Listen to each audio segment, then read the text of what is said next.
I was arrested, then covertly stole my records and destroyed them. As a young teenager, a friend and I were charged with shoplifting over $100 worth of lingerie from a large department store, and I was permanently banned from all of their stores. Because I was so young and wasn't caught committing any other crimes, I was able to have the criminal charge expunged from my record when I turned 18. It is relevant to the story that, in my later teens, my dad legally changed his last name, and therefore so did I.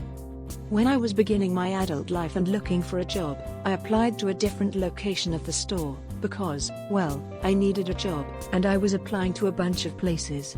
I did not expect to be hired. But I was. I ended up working at the central location of the chain, where they kept records for all the stores. I worked for loss prevention, catching idiots like myself shoplifting, and learned the obvious mistakes I had made attempting my crime. We also screened all potential new hires to see if they had ever been caught committing a crime at any of the store locations. I learned that I was only hired because I had a different last name than the one I had at the time of my arrest. But I kept worrying that I would be found out and be in trouble. Loss prevention had keys and access to every place in the whole building, and I discovered that I had access to the hard copy records of all shoplifting arrests at every location. This was years ago, before computer databases were used for that kind of thing. One day, when the rest of the team was busy doing something else, I snuck into the room with the records and located the file under my former name. I also found the record of the friend I was with, because my name was mentioned in her file, too, and I smuggled both files out and destroyed them. My sister-in-law is way hotter than my wife. Title says most of it. I feel compelled to write this confession because last night after a night out double date with her, my wife directly asked me if she is prettier than her sister. Of course she's my wife, so I lied and said she is. I don't necessarily feel bad for lying. My wife is a decent-looking woman, above average attractiveness at least. I'm no prize myself. Her sister, though, is one of the prettiest and sexiest women I've ever seen. She's like unrealistically ideal, girl next door face, huge perfect perky boobs, they're fake but honestly that's a turn on for me, amazing curves and a big round and perfect butt. She leaves little to the imagination and doesn't wear anything that's not very revealing. I don't think my wife or anyone has noticed yet, but I avoid being around her at all costs. I'm terrified that I'll be caught staring. Whenever she's near, I have to pry my eyes off of her, which takes considerable effort. I'm always super awkward at family functions because I'm doing whatever I can to hide the mental anguish going on inside me as I yearn for a peek. My only saving grace is the fact that she's not actually that desirable as a partner. She's a little ditzy, not straight up stupid, but would definitely have some trouble intellectually stimulating me. She also changes boyfriends like she changes her socks.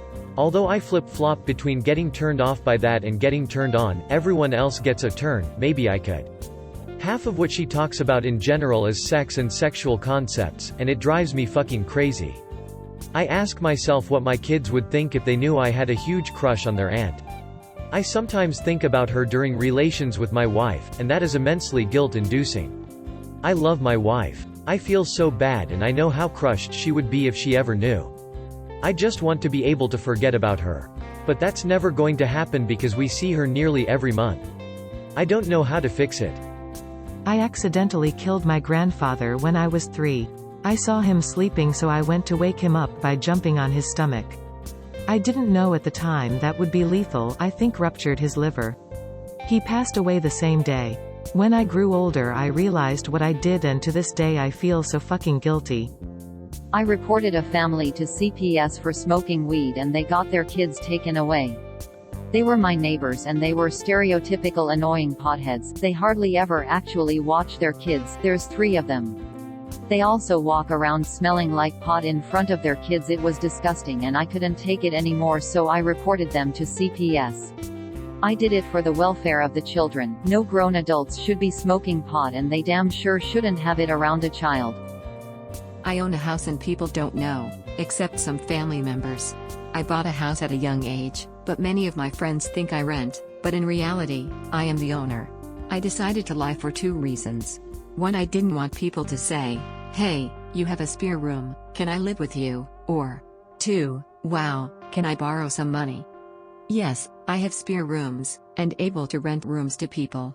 But to reduce the hassle, I rather just say I rent and the landlord only wants me as a tenant. I drive drunk on a regular basis, and don't know how to stop myself. There are no excuses. I've been drinking since I was 21, and I am now 32. I always feel incredible guilty after I do it, but then I do it again.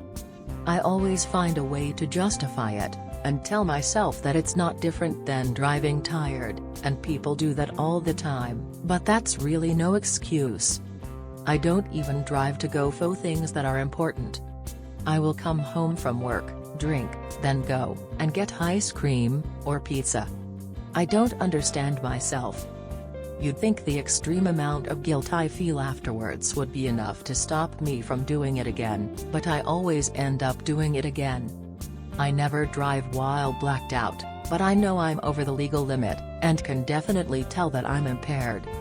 I should probably kill myself before I kill a family or something. In year 2, I destroyed all the crayons and blamed on someone else, which later got used to expel them. In year 2, I was door monitor with my friend. The doors had to be open from the inside. We let other people in to use the toilets at break. We were hanging at the back of the room, and for some reason, in my tiny stupid 6-7-year-old mind, I thought let's snap all the crayons in half. I snapped every single one. There was quite a few, they were expensive and let's say school wasn't the richest. I think one day after, the teacher sat us all down and asked who snapped all the crayons. My heart was pounding. Me and my friend decided to blame it on a troublemaker. We said when we let him in, he was hanging around the crayons and we saw them being broken. Because we were two-faced goody two-shoes, we were instantly believed. The boy had to miss break for 1 week and get shouted at by the headmistress and eat dinner with the head. It also gave him strike, he already had a few. In year 3, he was expelled because he had done too many bad things. I'm pretty sure, me snapping crayons got him done.